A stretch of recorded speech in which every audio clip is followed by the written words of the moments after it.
नमस्कार मंडळी, मी स्मिता किचनमध्ये आपल्या सर्वांचे स्वागत करते। आज आपण मान्सून स्पेशल कॅप्सिकम पकोडा बनवणार आहोत। तर चला रेसिपीला सुरुवात करू।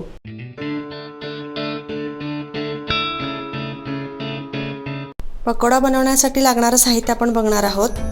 1 वाटी बेसन, पाव वाटी फुटाणे डाळीचं पीठ, आलं लसूण मिरची पेस्ट, कॅप्सिकम मी इथं बी काढून कापून घेतलेले आहेत, सोडा, ओवा आणि 2 मोठे कांदे चिरून घेतलेले आहेत, 1 गाजर आणि 3 हिरव्या मिरच्या, लिंबू। पकोडा बनवण्यासाठी लागणारं बॅटर आपण तयार करून घेऊया। बेसन आणि हे पाव वाटी फुटाणे डाळीचं पीठ आहे। फुटाणे डाळीचं पीठ घातल्यामुळे आपला पकोड्याला लेयर जाडसर लेयर येईल। आणि ही हिरवी मिरची, आलं लसूणचं पेस्ट 1 चमचा, खाण्याचा सोडा आणि 1 चमचा ओवा आहे। ओवा थोडा आपण चोळून घालायचा आहे, त्याच्यामुळे त्याची स्मेल चांगली येईल। आणि अर्धा लिंबू आणि चवीपुरतं मीठ। आता अगदी थोडं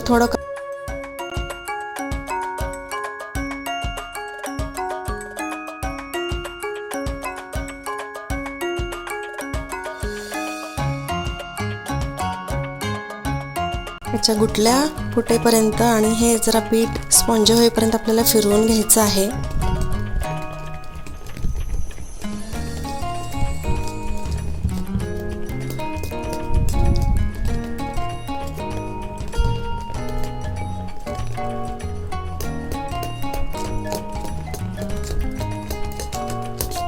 यामुळे आपला पकोडा अगदी खुसखुशीत होईल।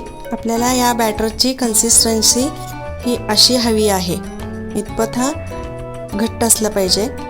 चला आपण आता पकोडा तळण्यासाठी तेल गरम करायला ठेवूया। मी पकोडा तळण्यासाठी तेल गरम करायला ठेवले आहे आणि गॅसची फ्लेम मीडियम आहे। हा पकोडा तळताना आपल्याला गॅसची फ्लेम मीडियमच ठेवायची आहे, कारण कॅप्सिकम हे मधून क्रिस्पीच असलं पाहिजे आणि बाहेरून थोडं सॉफ्ट असलं पाहिजे। आपलं तेल गरम झालेलं आहे। आता आपण पकोडे तेलात सोडूया।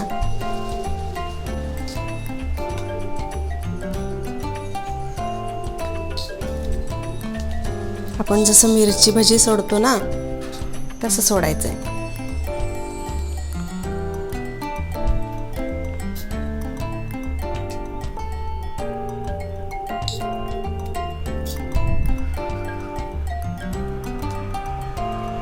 पूर्णपणे कोटिंग आली पाहिजे कॅप्सिकमला। मीडियम फ्लेमवर आपल्याला हे तळायचं आहे।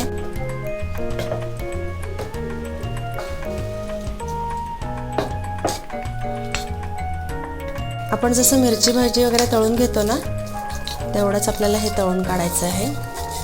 आणि आता पावसाळ्याचे दिवस आले तर आपल्याला भजी पकोडा तळायचं मन खूप होतंय।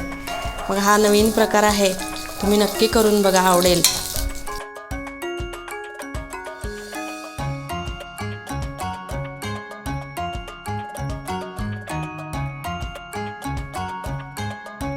याच्यातलं कॅप्सिकम मधून क्रिस्पी राहतं आणि वरून थोडं सॉफ्ट राहतं, त्यामुळे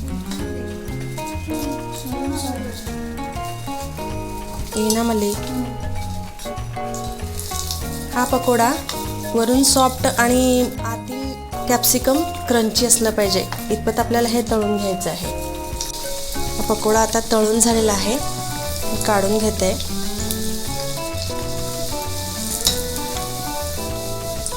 आणि अजिबात तेल धरत नाहीये, तुम्ही बघू शकता किती ड्राय वाटतंय।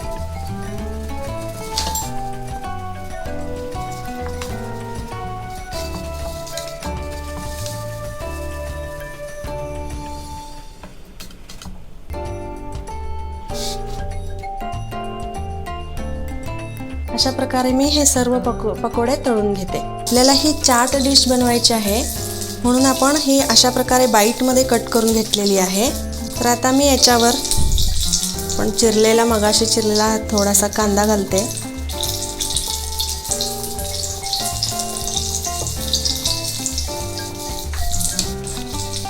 आणि थोडंसं गाजर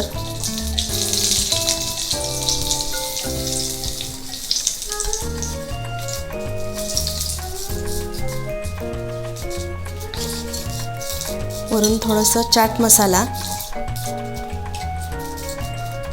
लाल तिखट आणि थोडंसं मीठ आणि वरून थोडंसं परत आपल्याला लिंबू पिळून घ्यायचं आहे. आणि या चाटसोबत आपल्याला ह्या तळलेल्या हिरव्या मिरच्या, त्यावरसुद्धा थोडंसं मी मीठ घालून घेते. हा पकोडा तुम्ही असाही खाऊ शकता टोमॅटो सॉस आणि चिली सॉससोबत, किंवा असं चाट डिश करून सुद्धा तुम्ही खाऊ शकता. दोन्ही पण टेस्टला खूप छान लागते. तुम्हाला ही रेसिपी कशी वाटली ते मला कमेंटद्वारे कळवा आणि माझ्या चॅनलला सबस्क्राईब करा. या व्हिडिओला लाईक आणि शेअर करा. धन्यवाद.